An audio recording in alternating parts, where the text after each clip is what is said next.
Dan Rosen joining us from China. One, do you have your bags? And two, what's going on with the Bruins bags? Well, I have my bags. All the Bruins got their personal luggage, but unfortunately there was a holdup at customs with their equipment bags and the Calgary Flames as well. So we landed here Wednesday. Boston landed about 5:30 local time here, China Standard Time. Calgary about 2 hours later. The bags did not clear that night, and then they didn't clear yesterday here until 3:30 in the afternoon, which for you, Tony, is 3:30 in the morning.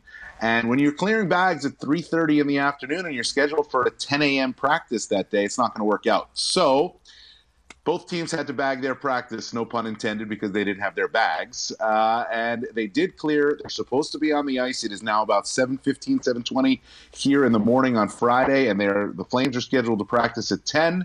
The Bruins at 12:30. The bags are cleared. They should be at the arena. The locker room should be set up, ready to go. So it was a hiccup. On the first day, they had to adjust, and one of the funniest things about it was all the players decided, well, we got to work out. We got to get an off-ice workout in. So they all went to the fitness center at their respective hotels. And could you imagine being a regular guest in the afternoon, in for about a 45-minute workout, and in walk the Calgary Flames, all 25 hockey players come in to do a workout. Must have been very interesting. That's pretty cool. We know that the equipment managers will get it going in a hurry, and the teams will be ready. We understand that the people on the street were ready. When these teams arrived, the passion for the game is global. What kind of signs of that are you seeing in China?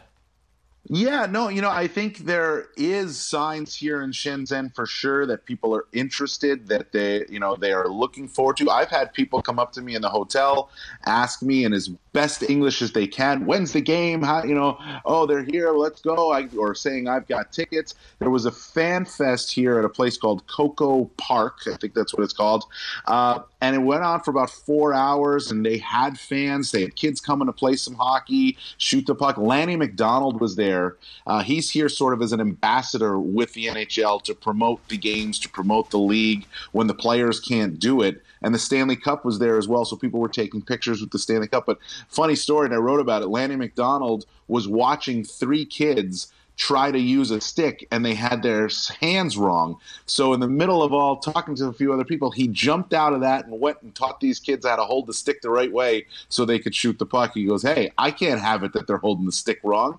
So he went and fixed it, and maybe you got 3 more hockey players on your hands. Legendary Lanny McDonald. We know Alex Tanguay is there in a similar role. Last thing for you, the experience of going over there is truly life-changing, but the big picture is these teams are getting ready for the National Hockey League season, and we know how high those stakes are. What's your feeling about the mood of these two clubs all the way out there? Well, I mean, there's a lot of excitement, as there always is at the start of training camp. There's always excitement.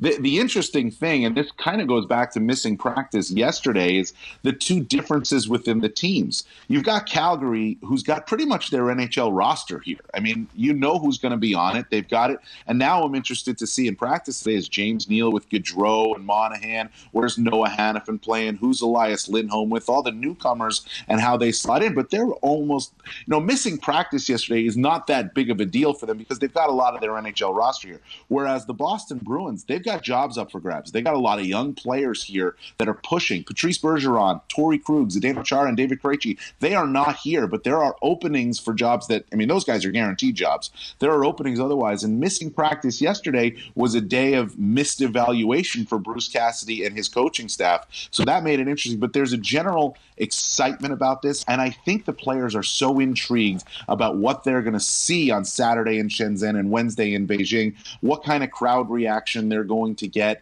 And they're all enjoying the experience. I know I've seen a bunch of them out walking around. They're trying to get their noodles and their dumplings and eat the right foods in China and all that. So they're experiencing the culture of the whole thing. But it is a work trip, and they get to work today. And you are in mid-season form. It may be the preseason, but you're up early and covering everything. Thanks so much, Dan Rosen. You got it, Tony. Thanks.